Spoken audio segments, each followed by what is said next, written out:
So I joined here by Derek Patterson. He is a film director, is a screenwriter. He is how can I say it, a novelist, right? Or like a No, I mean, I author. used to compose as well a little while, but I think you stole that job from me all too well. But He used to be like a beat producer. He's into hip hop and trap and a whole bunch of stuff. He's a massive fan of Star Wars and a massive fan of Christopher Nolan.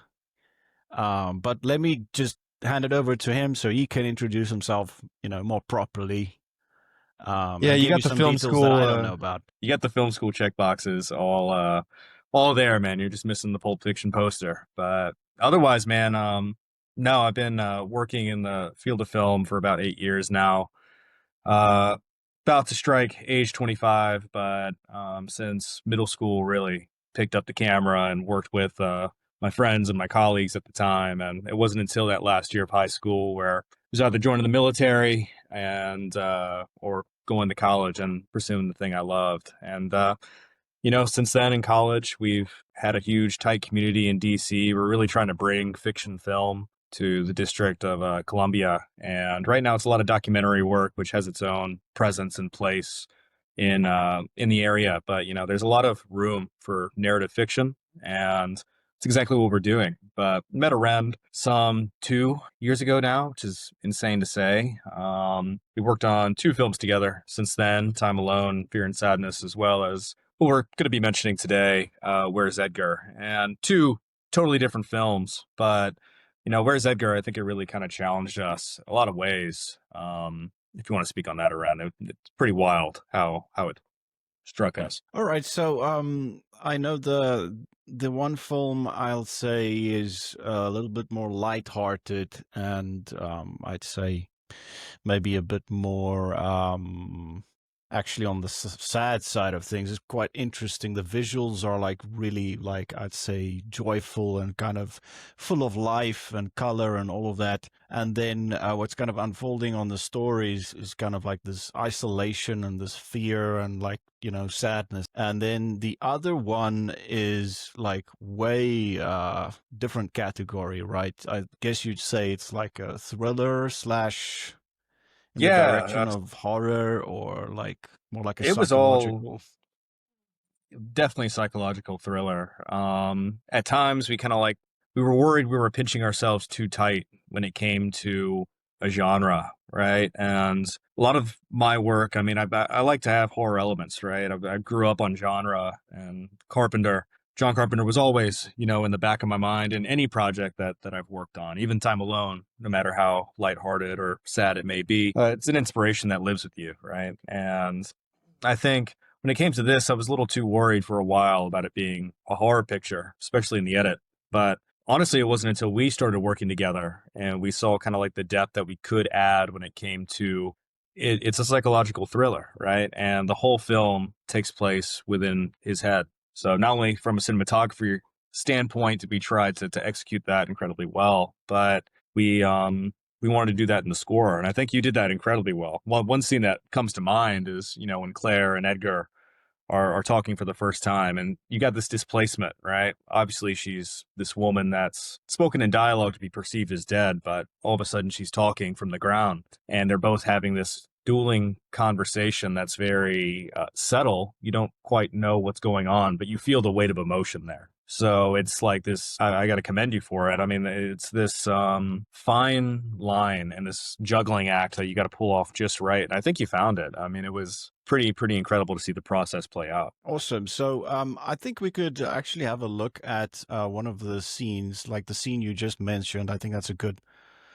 place to start, just so everybody can kind of get a context of what you just referred to. This was a very interesting scene for me to score. So I did the score for this film as well. So it was very like a mixture of like tragedy and romance, and it was odd. It was really odd and kind of unsettling. I'd have to have to add, if I'm honest. And I think I think I wanted to go for something, quite unsettling. But let's have a look.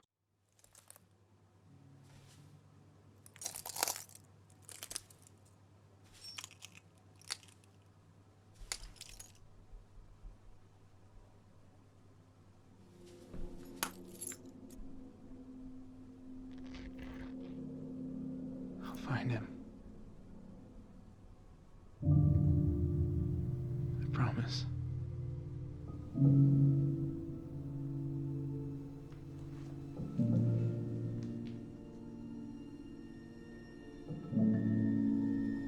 Will you, Edgar?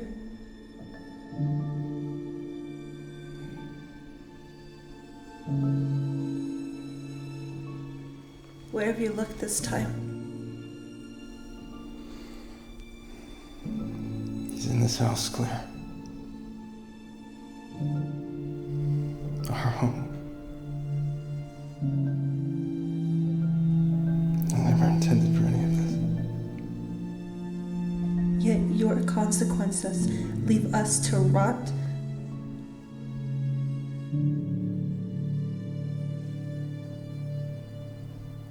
How do I find him? Light.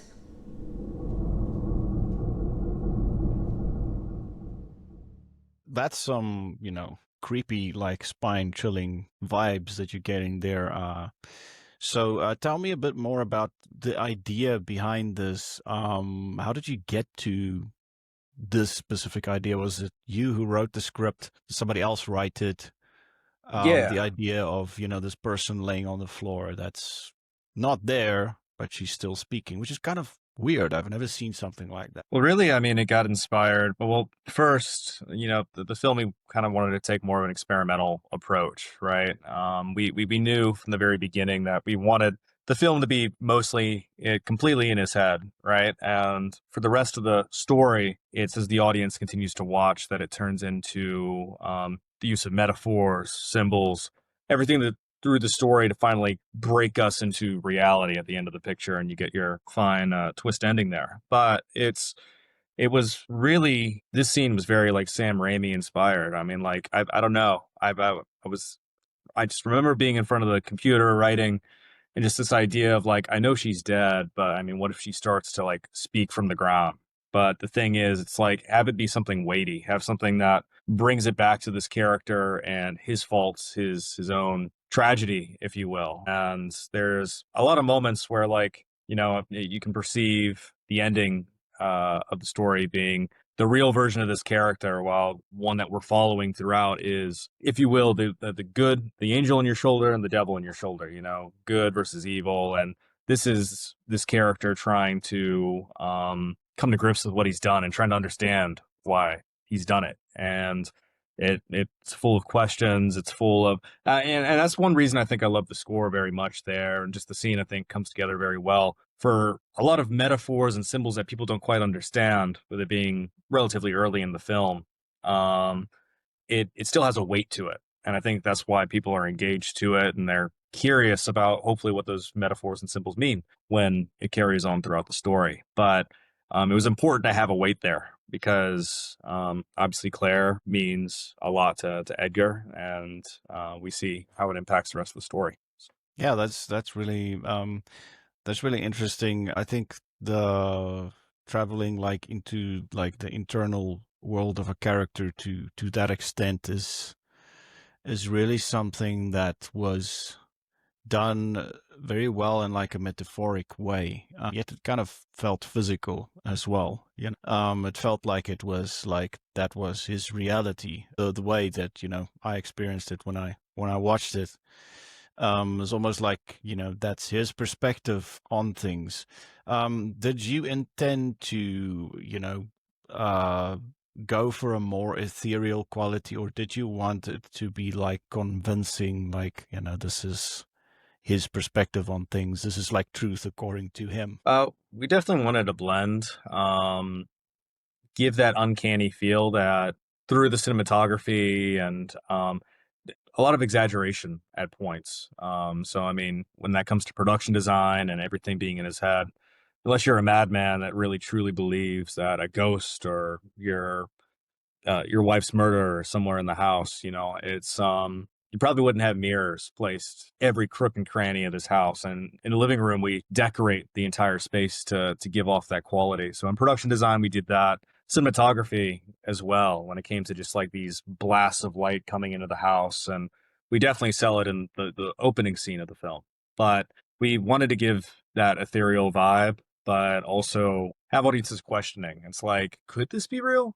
And it's not until that final minute of the film that the cinematography suddenly changes, and same thing with the production design, that you realize that it's like, oh, that was all in his head. And hopefully that's what audiences come towards. And so yeah, no, just we definitely wanted to give that ethereal where are we kind of vibe. And yeah. Okay, the symbolism behind the broken glass and the mirrors, against the wall.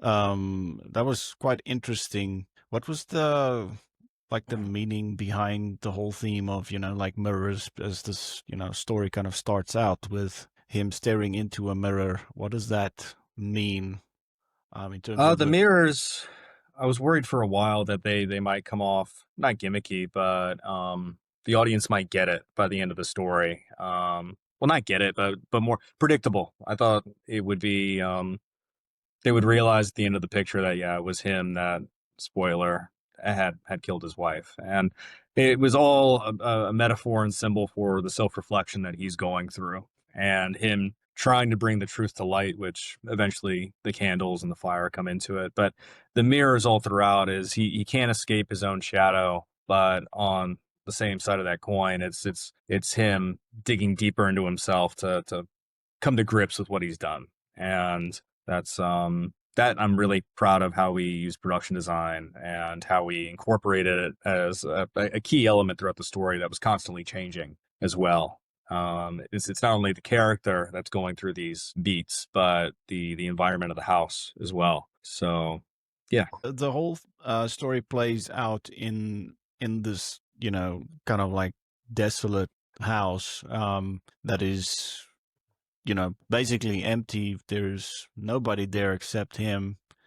The theme of like doing everything in one single house, what was the reasoning behind, sticking to that, as opposed to maybe looking from the outside as well? Well, if I'm being brutally honest, budget as well, but a budget always helps when you keep things contained. I remember my cinematographer, he had mentioned I had 3, 4 spec scripts for different things to write, and we had just came off the heels of my senior film in college. We had done a medieval production, so we had horses, expensive costumes, whole 9 yards. And it, when you're running an indie shoot, it can really become not comfortable for a lot of folks, and that's the hours, that's how far we are from home base and everything. And he asked me after he read these other scripts, he was like, "We can we just do something in a house, something contained for once? No, don't take us to the snow, no Alaska. Like let's just chill out in our neighborhood a little bit." So our sound designer was nice enough to occupy his old house with our production. And but I mean, other than just the finances of it all, it really does contain the story, I think. And more than anything, you can use the house to represent his not only his fears of what he lost, but also at the same time, it's like it's a trap for him, and it's this place that anchors him. And I feel like if you were to leave that house, it almost opens the story up to God knows if there's aliens or whatever. It becomes too broad and big, and I love the idea of it being tight and contained and doing everything that we could in the parameters of that house. And I think it focuses the character and also allowed us just to play with certain instruments and just the way we wanted to get what we wanted across. Okay, in terms of planning for this story, did somebody draw any like reference images? Did you use any like art references to work off, or was there like a specific scene from a specific movie that kind of inspired everything, or is it like a combination of everything? What was the process when you were planning the story, how much concept art was involved, and I'll get to the other question just after this. Well, I remember when I began writing the script, and it all just stemmed from this one shot, which is the opening shot of the movie, where it's Edgar in the center of this empty room, but it's like through the darkness of the back of the room, you can see that maybe there's kids there. Maybe, well, what is this room? You see it's uncannily kind of empty. But it's him looking in this mirror as we have these blasts of light coming from the windows. And it all kind of began with that. And I knew I had the idea for like it being very Evil Dead 2, Sam Raimi-esque at points when it came to just like this exaggerated horror in a way. And that's how it began. But so wrote the first scene there, but obviously had to develop the rest. And I was inspired a lot by the imagery of Oculus, I think. I saw a few shots from that and plenty of mirrors and supernatural horror there. That was pretty great. But I mean, other than a few reference images, just to kind of get the brain jogging, that's how I like to use a lot of those shots from other projects by other people. That I like to storyboard all of my projects shot by shot. It's that comfort blanket for me, at least, to know that, hey, when I come on set, it's not a Bible, but at the same time, it leaves, there's that comfort blanket. Hey, if we're limited on time, strapped on time, we have this way of going about it, but you got to be loose about it at the same time. When you come on set, it's good to know that you have a backup plan, but let's be creative. Blocking is very much, it's a Rubik's Cube of its own. You're trying to figure out with the rest of the crew, not only what feels right, while also giving actors and everybody their freedom to breathe in their roles, but you're also just collaborating together to see what best fits the story when it comes to the movements of the entire crew. So that's always fun, and that's always debatably the hardest part. There's some times where it feels damn near impossible with just the rest of the stress you got going on in an indie shoot. But that's why I like to storyboard everything beforehand. And I did that through hand-drawn stuff as well as using Storyboarder, an application that can be found for free if anybody wants to use it. Very handy. In terms of set design, was there a specific plan ahead of time for how you would like to make things look, or was it a situation of let's say like more like location scouting in a way where you kind of picked a house that kind of already works and kind of tells most of the visual story? Well, the previous production I had mentioned, the medieval overly ambitious senior film of college, it really blew the budget in so many ways. And we were really we knew the script was going to be small at a house, and we tried to cut the budget as much as we could. And that's why we were able to use a house that our sound designer used. He very generous, his family incredibly welcoming to us and what we wanted to do and the story we wanted to tell. So really for a long time, it was scouting for spots, and really, I mean, it became clear for us to be able to tell this story, we would need to use the place that was gifted to us. And I'll be honest, when I had a location scout, I nearly had a heart attack, and I feel like that's a common thing. Any location scout I go on, I feel like it's not exactly what I see in my head, but there's always a way around it. I would frame myself into exactly how it should be, but any story can be told in a plethora of different ways. And for us, all it really took was, I'm used to shooting a lot of my projects on 50 millimeter, and I like to stay between there and the 35 millimeter focal range. Love my tight shots and everything, but all the rooms looked very tight. And with that, we had to invest in a 16 millimeter, which when you put that camera in people's faces, it gives a very fisheye look. It distorts the frame and it widens the space. And it was able to add a very visceral and unique look to the film that I didn't even think about when we first began writing it, right? I almost envisioned when we first wrote it that it felt like the house almost felt cryptic. It felt so vast and big that he's almost small in this space. But here, not only does it feel real and raw, but we're definitely able to present a view of distorted reality just through the use of the smaller space and the lenses. So Yeah, the house, it was easy for us to find, difficult for us to work with, but honestly, I think it was worth it by the end of the day. It presented its own character. Okay, awesome. Let's have a look at another part of the film.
So really, the scene stems from us, the character discovering this new piece to the puzzle, if you will, where to trap whatever this entity or whatever may be uh, wandering around the house. We perceive it to be supernatural at the start.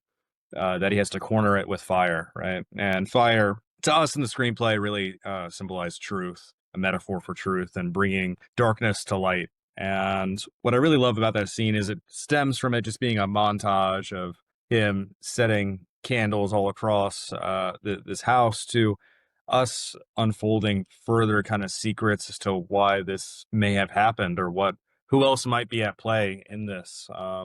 It says he's placing those candles in the hallway that we transition to him opening the door to this darkened room where nothing but children's toys, and it leads us to instantly perceive the worst, especially when we have some sound effects of either children whispering in the background or the little jingle of children's play toys. It leaves us to wonder and fear what may have happened. But one one of the things that was really a joy on set, and it all comes from production design and an excellent crew that cares about the story and is ready to, if you trust your people, they can surprise you in so many ways, and especially if they care. And that shot when Edgar is reaching for the ring on the bedside table, we have an open prescription bottle and a pill that's right just this close to the ring that he's about to pick up. And I love the question that it sparks for the audience of, well, okay, well, one, is that an anxiety medication? Could it be something regarding they were about to have a child? And who knows, maybe, I mean, there was an abortion or a termination, we don't quite know, but it opens deeper questions while still having that weighty tone that we wanted to keep. But of course, he grabs the ring and we question his loyalty in the relationship. We question if this is something that he wanted to do. Uh, More than anything, I mean, it shows that he still loves Claire. And it's as we hear that children's ball in the hallway bounce along with that groaning or whatever entity that lounges around there. We really do get to, we see it almost as like armor for him. He's going to do this because he deep down, he loves his wife and he has to find this truth that's there. So yeah, no, I really love the scene because of the questions it presents, while also propelling us further in the story of this version of Edgar and how he plays into the rest. You mentioned the questions it presents. I think the use of the symbolic elements without any dialogue kind of presents opportunity for things to maybe say multiple things at the same time, Right. where it's sort of like left open to the interpretation of the person who watches the film. I found this a lot in like Christopher Nolan's type of storytelling, where sometimes he doesn't say anything. He just wants people to experience some kind of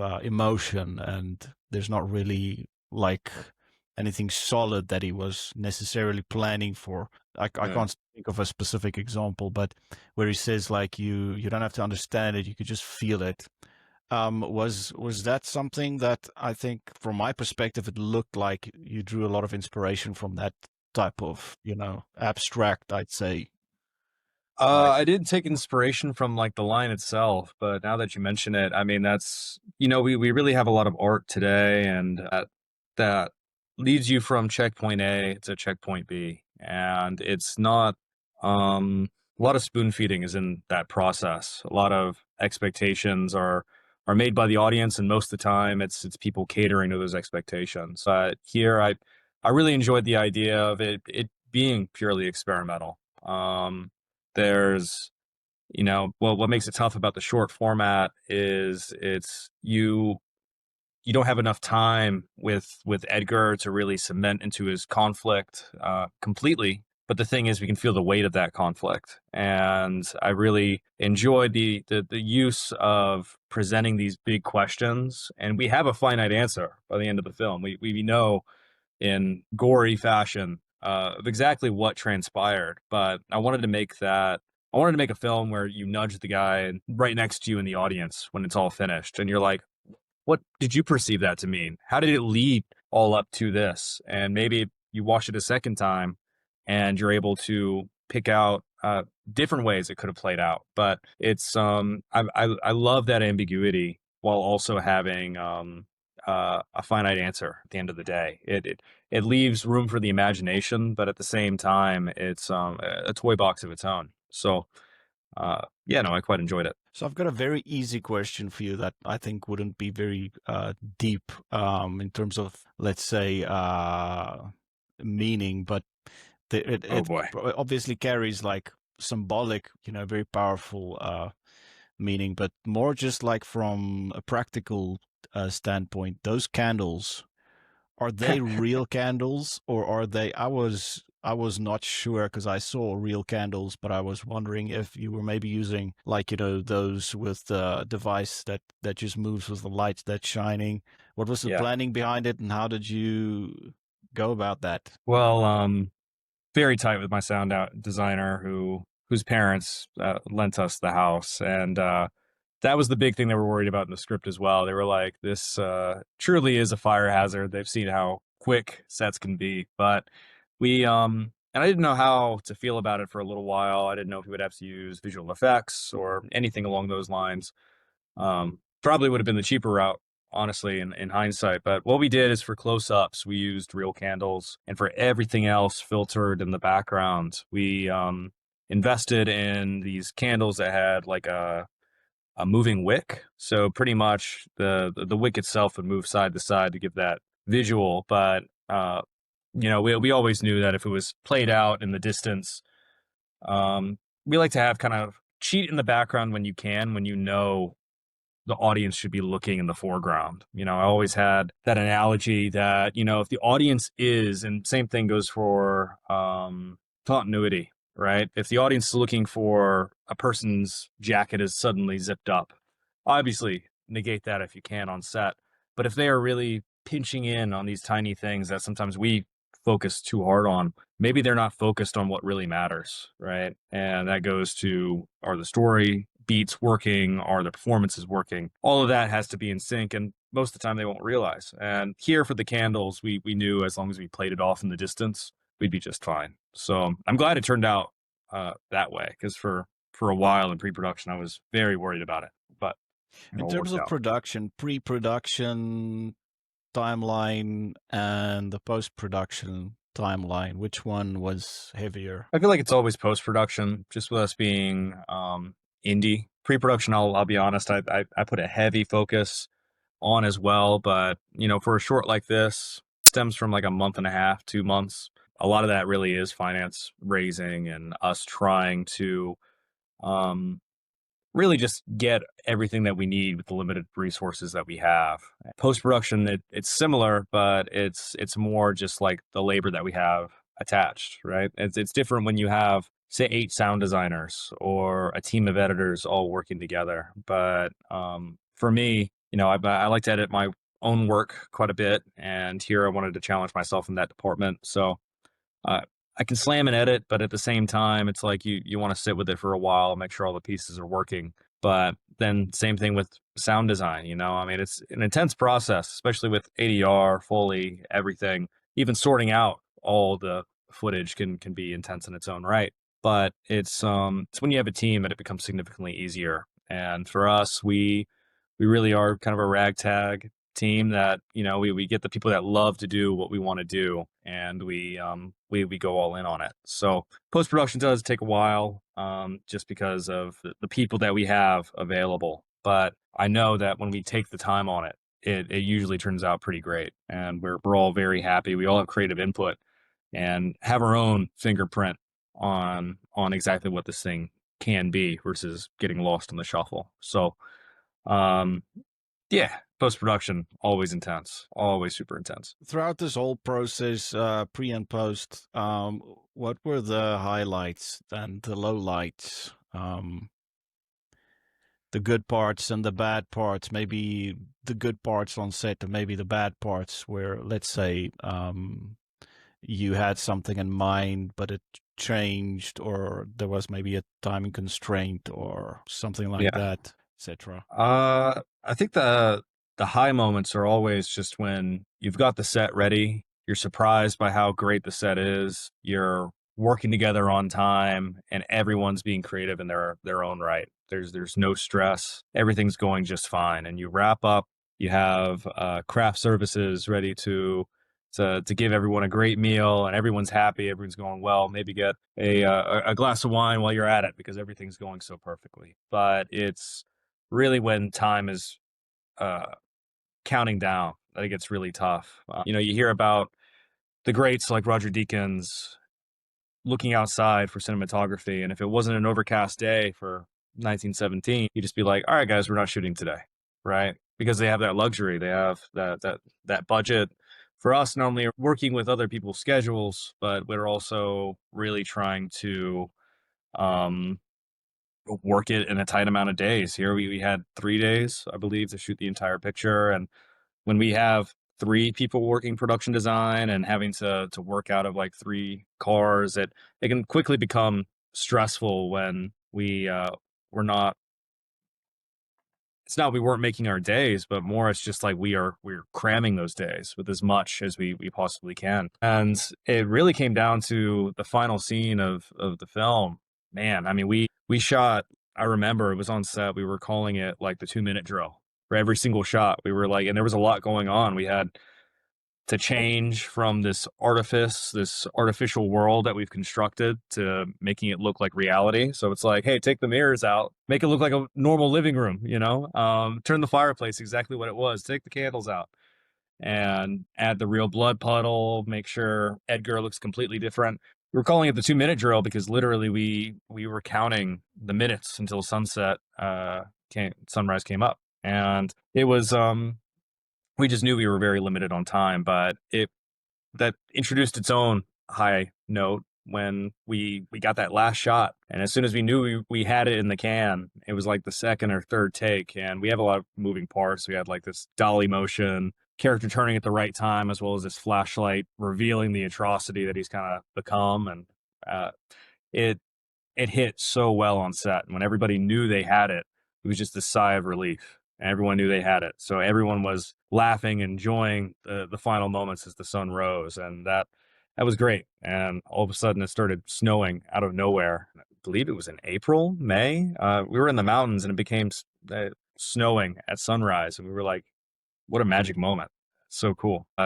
Only in filmmaking do you really get that. It's just these high stakes situations where you can be creative with a team, but also just uh, relieve that you got it done. Hope is just getting it done to the best of your ability, because you never know if you're going to be able to go back and shoot it.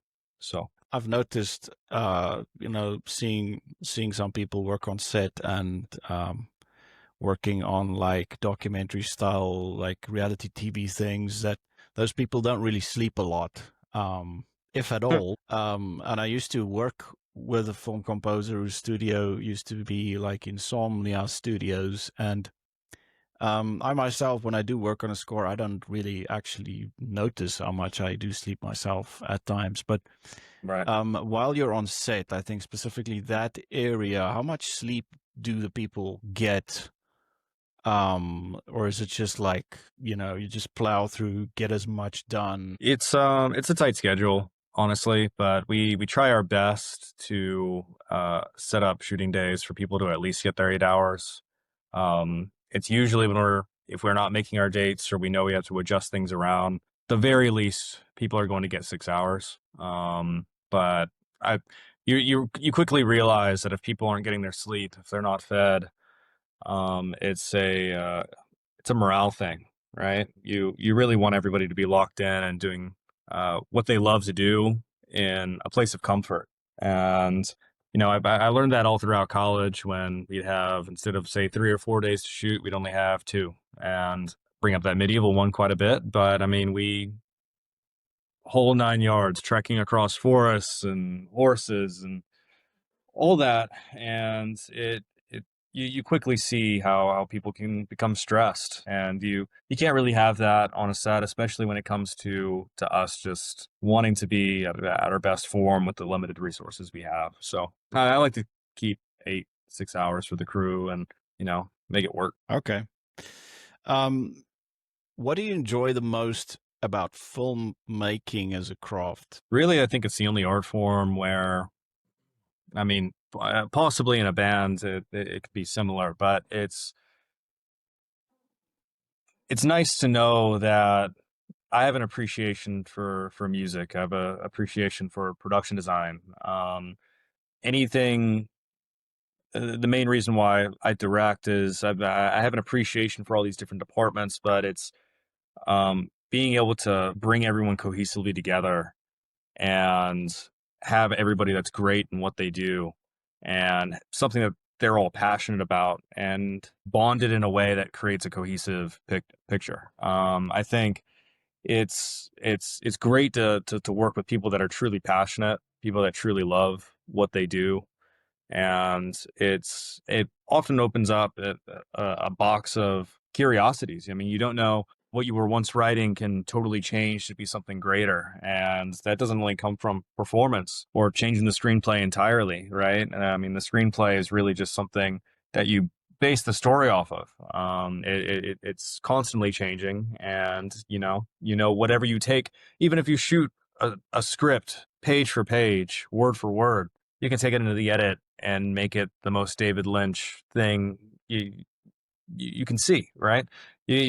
It's always changing. And the thing is, what I love about filmmaking is just being able to work as a team, live and breathe in the highs and the lows. But at the end of the day, you put something to screen that hopefully everyone appreciates. People see how they've progressed in their own individual right. But also, you're just simply telling a story through the use of other artists altogether. And I don't think you really see that in a lot of other art nowadays. I love to screenwrite, but the thing is, it's a solo sport. It's You're golfing out there when I've always been a American football guy, so it's yeah, no, I love to be in the hands of other artists that are as passionate as I am. So What is your vision of the future in filmmaking, globally? How do you see things evolving? it's hard to see with AI and how quick we've really advanced over the past even 2-3 years. I didn't know what a chat GPT was at that time. And now it seems like globally everyone's uh, using the subscription, or, all the iPhones have AI. You see the Google VO that came out when it came to video, text-based video coming out. And it's scary to see, but at the same time, and God bless all the software engineers, all of the layoffs we're seeing in the video game industry as well. It's affecting people's day-to-day lives, and it's frightening to see where it might lead to another 5 years. But I like to think, and maybe it's the optimist in me, but I like to think that art is one of the safer industries to be in, at least if you're telling stories. Everyone's going to be trying to make the process easier to tell those stories.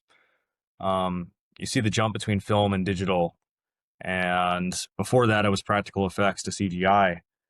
And even then, people still prefer practical effects. Film, you can get by with emulation, but comparison I'm trying to make is the resources needed to tell your stories is becoming less and less, right? And AI, unfortunately, with the race between countries and us trying to see how far we can go, that's a decision not made by us, but those who be. So, I mean, the thing is, it's something we got to live with, right? And I think at least for indie storytellers, it can be easier to put those stories onto the screen. And more than anything, though, I mean, if we're looking through a very cynical lens, I think a lot of people worry about everyone watching nothing but AI content, whether it be text to speech video. And it was odd. I believe it was at Cannes or Sundance that you saw a AI festival where it was nothing but short films made with only AI. And for me, I like to think nobody wants to live in a world where they're only watching that. Um, I like to think art lives because of its personality, because of its heart and its touch made by a real person, right? And even CGI, love it or hate it, it's one of those things where you realize there's a lot of craft that has to go into it when it's not, forced upon somebody having to meet tight deadlines. People can make some incredible art just based from their own dedication and love for it. And I feel like AI takes the love out of many things just for the process of things becoming easier. So maybe people don't love to code. Maybe people don't love having to keyframe every single mask in Premiere or DaVinci Resolve. Maybe AI can make that stuff easier, but I don't see a world where, again, everyone's watching nothing but AI content. Uh, Use it as a tool to make our vision come to life, but I hope to think that humanity and the arts is still going to be around for years to come. So, without giving any more spoilers, where can people see Where is Edgar if they would So like to where's watch Edgar the film? is so where's Edgar is currently in the festival circuit. We have a few places in New York that we've applied to and looking to get word here soon. But we're hoping in the next year that we can premiere on YouTube, maybe push it around different social media forums, and really put it into the audience's eyes. I think, unfortunately, with a lot of these festivals as of today, you're really trying to stick to a program and something that meets the rest of the festival and what they're trying to project and put out there. And there's a lot of horror fests where I think Where's Edgar doesn't quite land into the horror category. And then sometimes when it pushes the boundary too far, last 30 seconds, I think people are mortified when you don't send it to a horror fest. So it's telling a unique story that takes some bold swings that unfortunately doesn't appeal um, to every single program. And I look forward to the day when I'm able to just push it out there and just see how people perceive it for what it is. And hopefully, like I said, elbow the guy right next to you and be like, what was that about? I look forward to hearing what people think and how people perceive it. And yeah, no, it'll be out here in the public very soon. Awesome. All right. Thank you guys for watching. If you watched this podcast all the way to the end, I'd just like to say congratulations. Please like and subscribe so more people can see this content. Thank you, Derek, for your time. Thank you, brother. Nice talking to you.